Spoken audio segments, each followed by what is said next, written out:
चाय शुट्टा विद नलिन सिंह। आज थोड़ा शर्मा रहा हूँ प्रोग्राम का नाम लेने में, क्योंकि कुछ वरिष्ठ लोग, कुछ अच्छे लोग, धर्म कर्म के लोग आज हमारे इस प्रोग्राम में हैं। थोड़ा सा नर्वस हो रहा हूँ। ये याद है ना विनोद, याद है ना नॉर्थ कैंपस में पीछे में कमला नगर के पहले केएमसी वाले रोड पर वहाँ हनुमान मंदिर था। पास होने के लिए हम लोग हनुमान मंदिर हर मंगलवार जाते थे, वहाँ बहुत अच्छा प्रसाद मिलता था। और ये भी कहते थे भाई भगवान बजरंगबली हमरा पास कराइए चाहे ना कराइए, हमारा रूम पार्टनरवा के हमरा से कम नंबर जरूर दीजिएगा। खैर, हमारे साथ आज मौजूद है पंडित शिव नारायण तिवारी जी। जय श्री राम। जय जय राम, जय जय श्री राम। और आपका अपना मंदिर है और आप वहाँ के पुजारी हैं। दर्शकों को बताएं कहाँ पर ये मंदिर है, कितना पुराना है ये मंदिर? तिलक ब्रिज, सेंट्रल दिल्ली में, प्रगति मैदान मेट्रो स्टेशन के सामने सफेद हनुमान जी विराजमान है, जिनकी लंबाई 41 फुट है। सफेद हनुमान जी 8 चित्रों में एक रूप है भगवान हनुमान जी का। वही मैं पूछा, तो सफेद हनुमान जी थोड़ा सा क्या, इसके पीछे क्या कहानी है? देखिए, आप बाजार में जाएंगे जी, भगवान राम जब हनुमान जी से गले मिल रहे हैं तो वो जो स्वरूप है वो सफेद हनुमान जी का है। उस समय गले मिलते हैं। जिस तरह आपने देखा होगा उड़ते हुए हनुमान जी भी जा रहे हैं, लेटे हुए हनुमान जी भी हैं। इलाहाबाद में देखा होगा आपने, बड़ा हनुमान जी की प्रतिमा है, मान लोग जाते हैं, दर्शन करते हैं।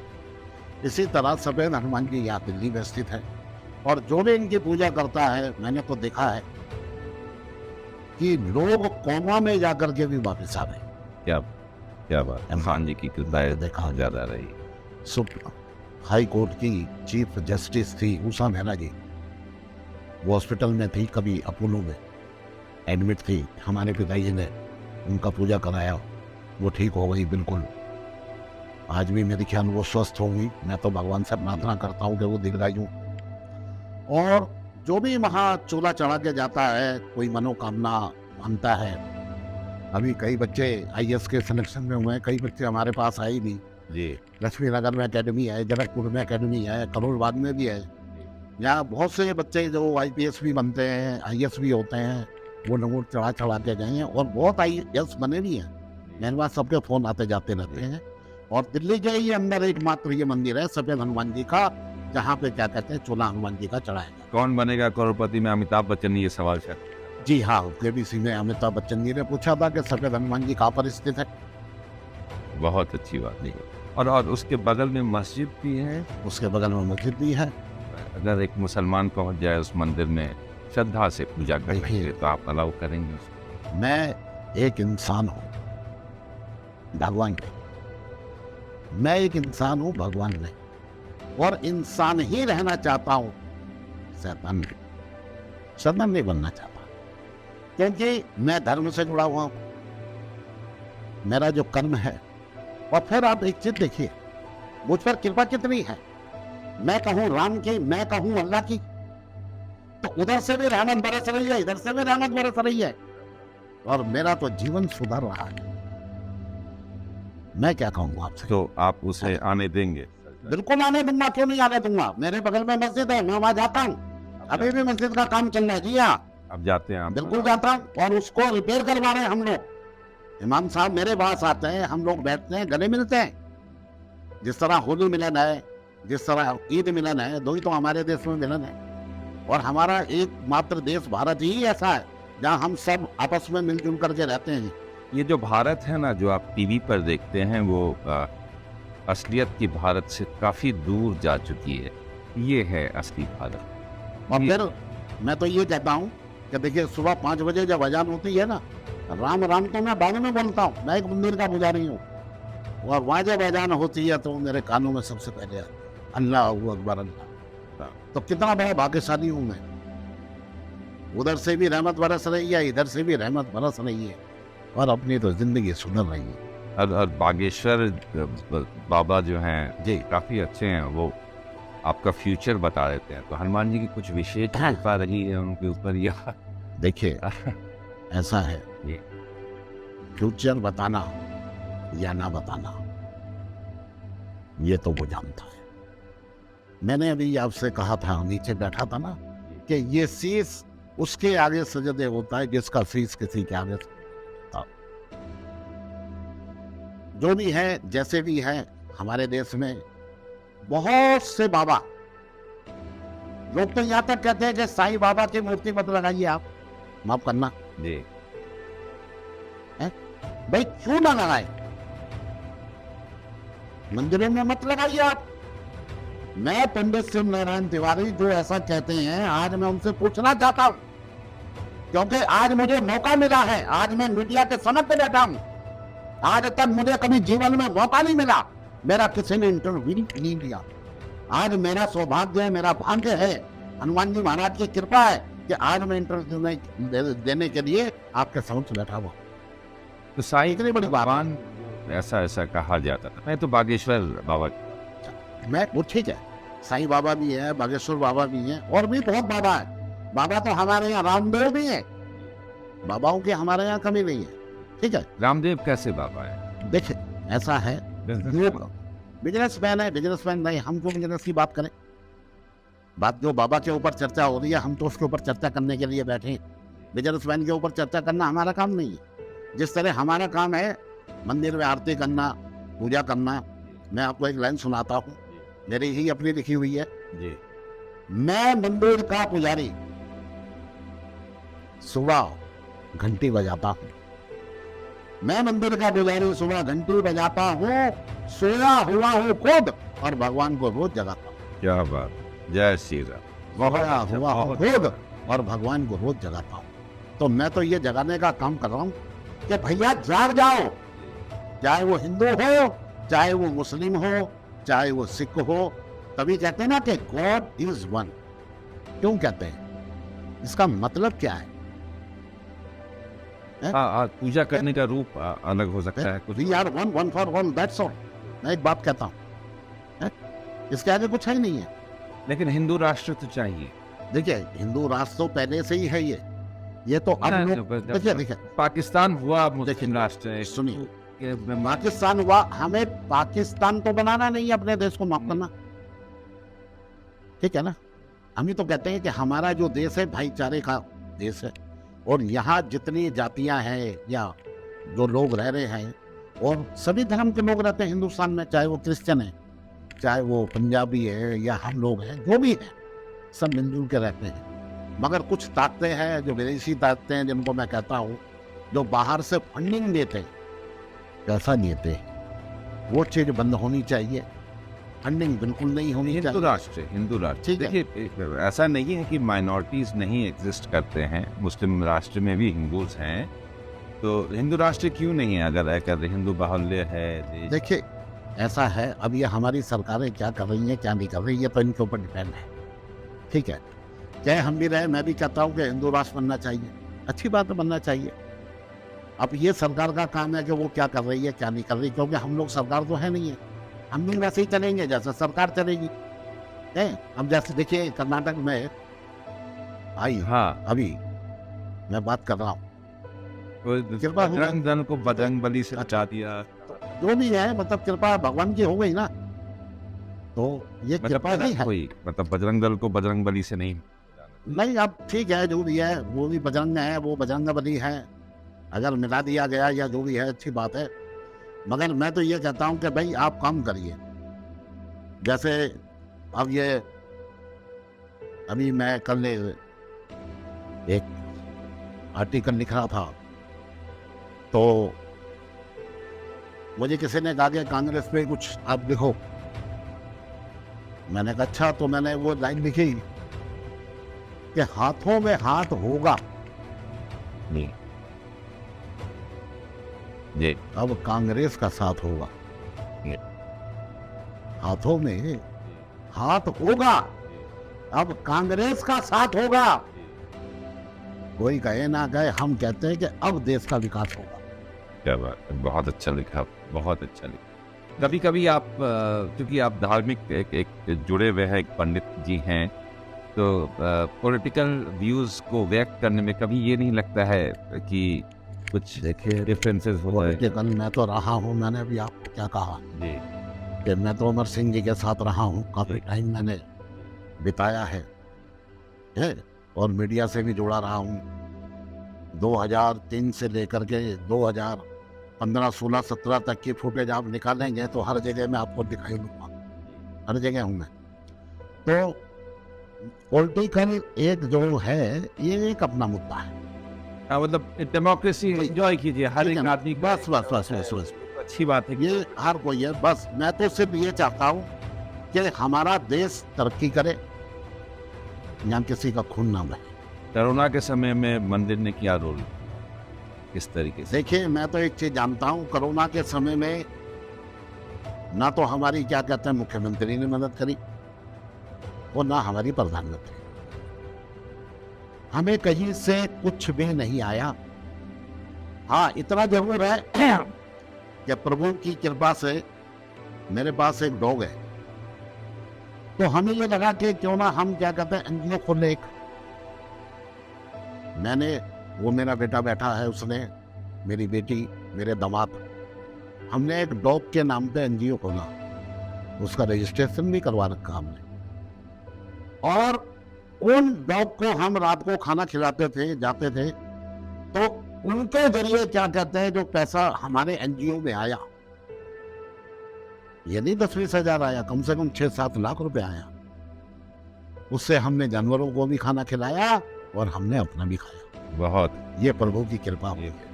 नहीं तो 2 साल तक मंदिर के अंदर में कोई नहीं आया। स्थिति क्या से क्या हो गई मैं बता नहीं सकता। अच्छा, आम आदमी पार्टी मस्जिदों को ग्रांट देती है, आप लोग को भी ग्रांट देती है? देखिए मैं तो ये कहता हूँ ठीक है, केजरीवाल अपना काम कर रहा है, प्रधानमंत्री जी अपना काम कर रहे आती है या नहीं आती? हैं। नहीं कुछ नहीं आता।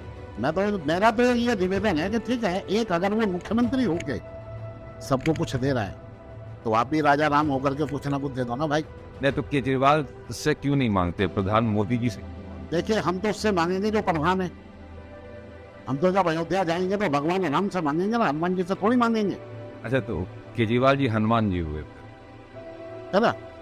तो भगवान राम है ये, आप मंदिर बना रहे हैं, सब कुछ कर रहे हैं, तो आपको भी तो पुजारियों का ख्याल रखना चाहिए ना। योगी आदित्य है, फिर देश के प्रधानमंत्री हैं आप। योगी आदित्यनाथ जी क्या है आपके? अब मेरे विचार में तो ठीक है। देखिए जी वो संत आदमी है, योगी है, और एक क्या कहते हैं मठ के जो हैं वो गोरखनाथ संस्थापक भी हैं, गोरखनाथ मंदिर के सर्वोपरि है, और वर्तमान में मुख्यमंत्री है। सफाई कर रहे हैं, गंदगी समय। नहीं देखिए, क्रिमिनलों की सफाई तो होनी ही चाहिए, और मैं क्रिमिनल की ही बात नहीं करूंगा। आज आप बैठे हैं आपके समक्ष, तो मैं कहता हूं, मैं जब घर से निकलता हूं मुझे बड़ा दुख होता है। एक जगह जगह हिजड़े पैसा मांगने का आजकल बड़ा चलन हो गया है। आप अपनी गाड़ी से जा रहे हैं तो आएंगे आपकी गाड़ी को खराब कर देंगे।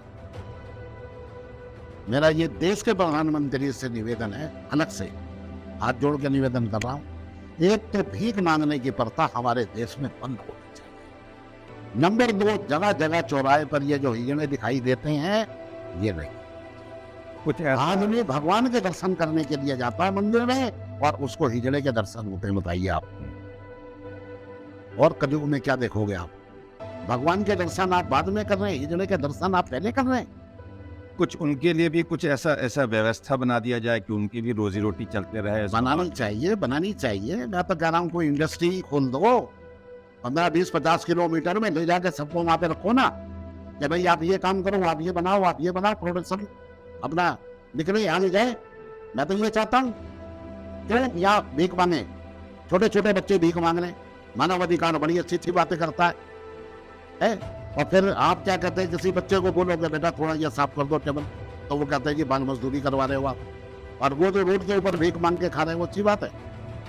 तो ये जो चलन है ये बंद होना चाहिए, और क्रिमिनलों का सफाया होना चाहिए। क्रिमिनल हमारे देश में आज के टाइम में क्रिमिनल नहीं होने चाहिए। आज हमारा देश इतनी तरक्की कर रहा है, अरे मेहनत करो, सारी चीजें करो, आगे बढ़ो। तो योगी जी को अगर प्रधानमंत्री बना दिया जाए तो लगता है कि आपके समुदाय से एक आदमी निकला और देखिए कि देश का ऐसा है, शायद समाधान कर। मैं ये तो नहीं चाहता कि उनको प्रधानमंत्री बना दिया जाए। है? उन्हें क्यों बना दिया जाए? मेरा भी एक क्वेश्चन है। मैं तो कहता हूं कि नहीं बनाया जाए, मोदी जी को ही रहने दिया जाए। हाँ, मतलब दोनों बराबर ही। मगर हाँ, विचार सबके अलग अलग हैं, ढंग सबके अलग अलग हैं। जैसे हमारे देश में क्रांतिकारी भी हुए, शहीद भगत सिंह हुए, बिस्मिल हुए हैं, तो इन लोगों ने भी क्या कहते हैं, देश के लिए, आजादी के लिए योगदान दिया। तो सबका जो है ना, काम करने का तरीका अलग है। योगी जी का काम करने का तरीका अलग है, मोदी जी का काम करने का तरीका अलग है। आज हम योगी जी को प्रधानमंत्री बना दें, कल हम अमित शाह जी को बना देंगे, परसों कोई कहेगा जी इसको बना दे। अयोध्या में राम मंदिर अब का निर्माण हो रहा है। मैं वहाँ गया भी था, अभी भी पीछे होकर के आया। खुश हैं आप? देखिए ये तो बहुत अच्छी बात है, और मैं तो खुश हुई। और मैं ये कहता हूँ कि जो भी सनातनी है उनको भी खुश होना चाहिए। बड़ी गौरव की बात है कि जिस चीज को पिछले 500 सालों में हम नहीं बना पाए, आज मोदी जी के जरिए, योगी जी के जरिए, प्रभु की कृपा कह लीजिए आप, हो रही है, बरस रही है, तो वो मंदिर का आज निर्माण हो रहा है, कल वो पूरा भी हो जाए। तो ये बहुत अच्छी बात है, हम सनातनियों के लिए बहुत अच्छी बात है, और होनी भी चाहिए। बाकी 2-3 और हैं, मथुरा वगैरह, वाराणसी, देखिए फिर लाल किला भी। काशी का भी है। काशी भी आज जो है, पहले मैं जाता था, काशी भी गया हूँ, बड़ी गंदगी होती थी वहाँ, मगर आज चमक रहा है, जैसे हमारा हृदय साहब है, आज ऐसे काशी। केजरीवाल जी क्यों नहीं पैसा दे रहे मंदिर में? कुछ सफाई, जैसे आपने कहा कि सामने भिखारी बैठते हैं, वहाँ पर किन्नर समाज रहता है, थोड़ी साफ सफाई हो जाती है, कुछ ग्रांट्स अगर दिया जाए। देखिए आज की डेट में मंदिर बहुत इंपॉर्टेंट जगह बन चुका है, ठीक है। आदमी सब चीज से थक हार के मंदिर में आता है शांति प्राप्त करने के लिए, और वहाँ पर अगर साफ सफाई और हायर फैसिलिटीज ना हो पाए, या मंदिर के पास फंड्स ना हो, जैसे कोरोना में कहा, अगर आपके पास फंड्स रहता है तो जाहिर सी बात है, जैसे गुरुद्वारा में लोगों ने मास्क लगाया, ऑक्सीजन आया, तो वो भी आप शायद आगे करते। तो आपको नहीं लगता आने वाले दिनों में मंदिर को और थोड़ा पावरफुल बनाना चाहिए, कुछ और पावर्स सरकार को भी देनी चाहिए? जैसे दूसरे धर्म में आप गुरुद्वारों को देख लीजिए, या आप इस्लाम के भी बहुत सारे मस्जिद हैं जो कि सोशल कार्य करते हैं, पढ़ाते हैं, उनकी अपनी मदरसाएं हैं। यहाँ पर दिल्ली में ऐसा थोड़ी मिसिंग लग रही है। देखिए क्या है कि इस बारे में ज्यादा ना कहते हुए, जैसे हमारा मंदिर है जी, इसका निर्माण करवाया लाला बिरबल दास साड़ी वालों। अच्छा, इन्होंने निर्माण करवाया साल में, तो ये मेरे ख्याल 1936 या 37 के आसपास की बात है, और ज्यादा तो नहीं, मतलब 36 या 37 के आसपास। तो मंदिर का क्या है कि हमारे सनातनियों में क्या है, जैसे बड़े बड़े ट्रस्ट हैं, बड़े बड़े लाला लोग हैं, जैसे मेहंदीपुर बालाजी है, जैसे मथुरा है, यहाँ पे ट्रस्टियों ने बड़े बड़े मंदिर बना रखे हैं, उसकी देखभाल वो स्वयं करते हैं। तो हम केजरीवाल को नहीं बोल सकते कि आप मंदिर को पैसा दो, आप हमें पैसा दीजिए। जैसे गुरुद्वारा है, गुरुद्वारा एक आदमी नहीं बना सकता, मस्जिद एक आदमी नहीं बना सकता, उस पर अपना नाम नहीं लिखा सकता, मगर जो हमारे ट्रस्टी हैं उन्होंने मंदिर बनाया है, उसका सारा खर्चा वो उठाते हैं, अपनी जेब से उठाते हैं, ट्रस्ट से उठाते हैं। इसलिए हम मुख्यमंत्री को नहीं बोल सकते, केजरीवाल जी को, क्योंकि हमारे सनातन धर्म के अंदर में, जैसे आपका बिरला मंदिर है, बिरला मंदिर में पुजारी है, तो बिरला ट्रस्ट पुजारी को सिर भी देता है, इनको और कोई देता नहीं है, इसलिए केजरीवाल दे रहा है, राइट। तो इसलिए मैं किसी को बदनाम नहीं करता, और मैं किसी के लिए बोलता भी नहीं, और ना मैं पॉलिटिशियन हूँ, मगर जितना भी मैंने कहा, मुझे भी कुछ अच्छा लगता है कि भाई मैंने अच्छा कहा हुआ। आज यहाँ अच्छा लगता है बजरंगबली के मंदिर में आप पुजारी हैं, और कर्नाटक में ये हुआ कि बजरंग दल ही बजरंगबली बना लिया गया। राजनीति है। अब देखिए पॉलिटिक्स तो हर जगह ही है। अब हम कहें, मैं आपको एक छोटा सा प्रसंग सुनाता हूँ, आपने सुना होगा, और हमने भी खूब सुना है, आज भी हम लोग सुनते हैं। घर का भेदी लंका ढाए, कहावत है, विभीषण प्रचलित है। जी। और लोग कहते हैं कि घर का बेदो लंका ढाए, विभीषण जी का नाम आता है। कोई माँ अपने बेटे का नाम विभीषण नहीं रखती। आपने भी नहीं सुना होगा, मैंने तो सुना ही नहीं है। नहीं नहीं। मगर जिन लोगों ने इस कहावत का प्रचलन किया, कहा कि घर का बेदी लंका ढाए, मैं पंडित शिव नारायण तिवारी उनसे पूछना चाहता हूं कि वो राम कैसे कलंकित हो गया विभीषण का, जो ये कहावत बनी कि घर का बेदी लंका ढाए, जबकि विभीषण जी को स्वयं भगवान राम ने राज्य तिलक करके लंका का राजा बनाया। तो जब स्वयं प्रभु ब्रह्म हैं, वो तो ब्रह्मांड के मालिक हैं, जब प्रभु ही तिलक करके उनको राजा बना रहे तो नाम विभीषण का कलंकित कहा सकता। बिल्कुल सही बात। आप समाजवादी पार्टी के साथ जुड़े हुए थे और अभी तो रामायण में कुछ कंट्रोवर्शियल चीज़ दोहे वगैरह का कुछ डिबेट्स वगैरह फिर से स्टार्ट किया था। ऐसा कहा गया था कि जातिवाद, दोहा में कुछ जातिवाद, आप इससे अवगत हैं कि? देखिए, मेरी एक लाइन है, हम क्या करने आए थे और क्या कर बैठे। हम क्या करने आए थे, क्या कर बैठे, ये अपने ही हाथों से अपने मंदिरों को, अंदर भी एक दिल है हमारे, उसमें भी एक मंदिर है, हम उन्हीं मंदिरों को तोड़ बैठे। हमसे अच्छे तो वो परिंदे हैं जो हवा में उड़ते तो है, मगर जात पात की बात, किसी के धर्म की बात नहीं। कभी मस्जिदों की मुंडेर पर, कभी मंदिरों की गुंबद पर बैठकर वो पीठ करते हैं, मगर जात पात की बात। हमसे तो अच्छे वो परिंदे हैं, हमसे तो अच्छे वो परिंदे हैं, और हम इंसान होके भी पता नहीं क्यों नहीं शर्मिंदे हैं। हमसे तो अच्छे वो परिंदे। बहुत अच्छा। पंडित शिव नारायण तिवारी जी, मैं सच बता रहा हूँ, ये मेरा पहला ऐसा पॉडकास्ट है जिससे मैंने बहुत ज्ञान लिया है सर से, और कभी मैं एक्सपेक्ट नहीं कर रहा था कि एक मंदिर के पुजारी इतना अच्छा बोलेंगे, और हर विषय पर उन्होंने खुल के बोला है, और ये लेखक भी हैं, और बहुत सारी बातें और कहूँगा, लेकिन एक एपिसोड और मैं आपके बिजी स्केड्यूल से मैं चाहूँगा, यहाँ सिर्फ श्री राम जी और हनुमान जी के बारे में हम लोग बातचीत करेंगे।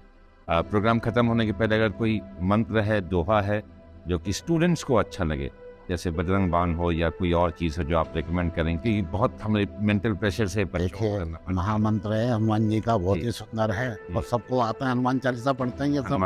मनोजवम मारुति तुल्य वेगम जितेन्द्र बुद्धिमता वरिष्ठम वातात्मगम्या वानरोयुत मोक्षाम श्री राम दूतां शरणं प्रपद्ये, श्री राम दूतां शरणं प्रपद्ये। जय जय श्री राम, जय जय श्री राम।